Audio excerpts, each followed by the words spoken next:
Ya estamos listos a las 8:45 para conversar en torno a los temas más relevantes ocurridos a lo largo de esta jornada. Pablo Hurtado, bienvenida. Hola, buenas noches. Y le damos la bienvenida también a Ricardo Barrientos del ICEFI y a Carla Caballeros de la Cámara del Agro. Con ambos vamos a conversar el día de hoy en torno a esa crisis que se ha establecido para el gobierno por la pérdida de apoyo, la falta de apoyo en términos reales para la emisión de bonos. Gracias a los dos por acompañarnos y estar dispuestos a discutir de este tema. Buenas noches, Carla. Ustedes emitieron hoy en Cámara del Agro un comunicado donde anticipan un recurso preventivo contra los miembros de la Junta Monetaria si aprueban o dan un dictamen favorable a esa emisión de bonos. ¿Por qué se oponen ustedes? Bueno, parece que lo importante aquí es que no es una oposición. Yo creo que como Cámara del Agro uno de los principios que más hemos cuidado es velar por el Estado de Derecho en Guatemala en torno a todas las decisiones que se toman desde el ámbito político. Una de ellas en este momento, y acá no es una oposición a una emisión de bonos como tal, es una oposición más bien y una preocupación a que la Junta Monetaria llegue a aprobar una medida que es a todas luces ilegal. ¿Por qué es ilegal? Los bonos están destinados, y dicho públicamente en los medios de comunicación por el presidente de la República, por el ministro de Finanzas, para el pago de deuda flotante. Así lo han dicho y así ha estado titulado en todos los medios.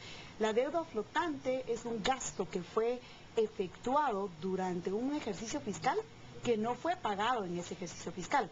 Pero en el caso específico de esta deuda flotante, que ellos mismos la han llamado así, corresponde a rubros del Ministerio de Comunicaciones, de FONAPAS, que no fueron presupuestados en el presupuesto de la República de ese año en particular, que tampoco tienen entonces una partida presupuestaria, una partida de financiamiento, y que no fueron aprobados como créditos ni como préstamos adicionales o endeudamiento adicional, ni por el Congreso de la República ni por la Junta Monetaria con el visto bueno, que es lo que les ordena la Constitución Política de la República. Entonces la preocupación es que aquí se está amenazando los derechos y las obligaciones que están constituidas en la Constitución Política de la República por parte de un sinnúmero de funcionarios. En la Junta Monetaria participan el ministro de Agricultura, el ministro de Economía, el ministro de Finanzas, el presidente del Banco de Guatemala, representantes de la Universidad de San Carlos, del sector privado y del sector bancario también.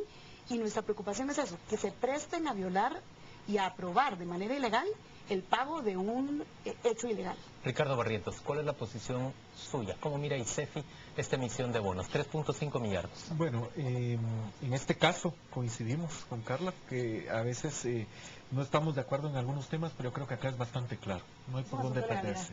Es un tema de legalidad, la ley es muy clara, y les voy a citar, por ejemplo, el artículo 26 de la Ley Orgánica del Presupuesto dice claramente que no se deben adquirir compromisos de gasto de cualquier naturaleza si no hay partida presupuestaria. El artículo 63 de la Ley Orgánica del Presupuesto, en la literal C, y aquí me va a permitir leer, dice: es deuda la contratación de obras, servicios o adquisiciones cuyo pago total o parcial se estipule para realizar en el transcurso de más de un ejercicio financiero posterior. Siempre, y hasta ahí pareciera que va la cosa, siempre y cuando lo que se financia haya sido devengado con anterioridad. Y esta es una palabra demasiado técnica. ¿Devengado qué quiere decir? Que siguió un proceso de ejecución de gasto donde fue presupuestado, o sea, el Congreso aprobó una asignación de gasto. Luego, en la fase de ejecución, se comprometió el gasto y se aprovisionó con una cuota.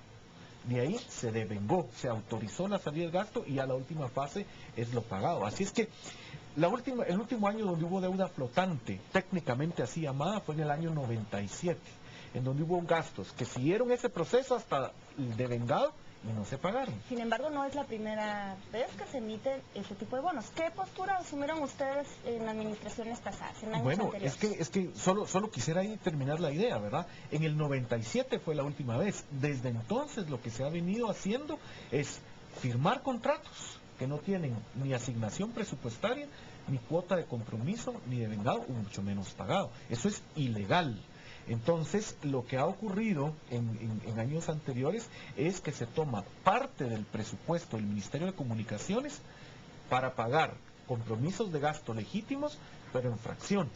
Y luego eso se reparte a otros temas, porque el tema este no es nuevo. A ver, pero espérenme, solo quiero entender una cosa y vuelvo a la pregunta de Paula, pero lo que ustedes están diciendo es que fue ilegal la contratación de esas obras porque no había presupuesto disponible para esas obras y porque no fue incluido dentro de un presupuesto. Totalmente correcto. Esos constructores entonces que ya habrían ejecutado total o parcialmente una obra, ¿qué recurso tienen para cobrárselo al Estado? ¿O tienen que recurrir en contra de los funcionarios que se las contrataron sin haber tenido la ley de su parte? Pero Juan Luis, es que eso ya ocurrió. No se nos olvide. En enero de este año de 2012, la Contraloría General de Cuentas presentó denuncias penales contra las personas que ocuparon cargos públicos que fueron suscriptores de los contratos. O sea, eso está ya en un juzgado. Así es. ¿Por qué vamos a pagar contratos que han sido denunciados penalmente por la misma Contraloría ante el Ministerio Público? Estamos hablando de obra ejecutada. ¿Qué certeza tenemos de que es una obra que existe? ¿Quién ha tenido acceso a esas auditorías internas, tanto de FONAPAS como del Ministerio de Comunicaciones? Yo creo que hay que separar un poquito y ahí regreso a la pregunta de Juan Luis un poco.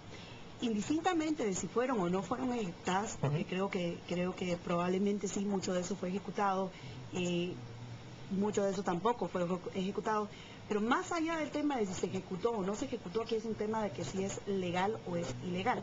Las obras que fueron ejecutadas y que fueron entregadas y que su calidad sea comprobada, pues tendrá que ser el Ministerio de Comunicaciones o FONAPAS o la institución a la que le compete, y el proveedor en particular, el que tendrá que arreglarse con el Estado. Llegar a un acuerdo y usar el presupuesto aprobado del ministerio, dicen ustedes.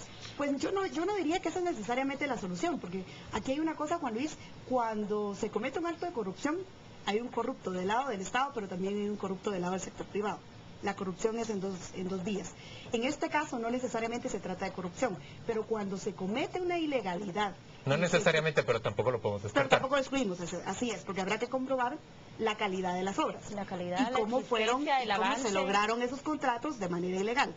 El punto aquí tal vez es que cuando existe un contrato, ustedes, como si quieren ser proveedores del Estado, tienen la obligación de conocer las leyes bajo las que se rige el Estado. Por lo tanto, tienen que conocer la Ley General del Presupuesto, la Ley de Compras y Contrataciones del Estado y, por supuesto, la Constitución Política de la República, en donde está claramente establecida esta prohibición que tiene cualquier funcionario público para aceptar o para suscribir deuda adicional. Entonces, creo que aquí hay una corresponsabilidad por parte del proveedor del Estado como por parte del funcionario público que suscribió esta deuda Ricardo, legal. ¿cómo se paga entonces? Bueno, es que no hay que pagarla. Si es ilegal, no se paga. Pero ¿quién hace ese reconocimiento? La corresponsabilidad es tanto del contratista como del Estado. Si hay una obra ya ejecutada, entonces hay un procedimiento. O sea, cuando el Ministerio de Comunicaciones, Infraestructura y Vivienda o cualquier entidad ejecutora del Estado va a realizar una obra, hay un procedimiento. Por ejemplo, la obra tiene que estar registrada en el Sistema Nacional de Inversión Pública.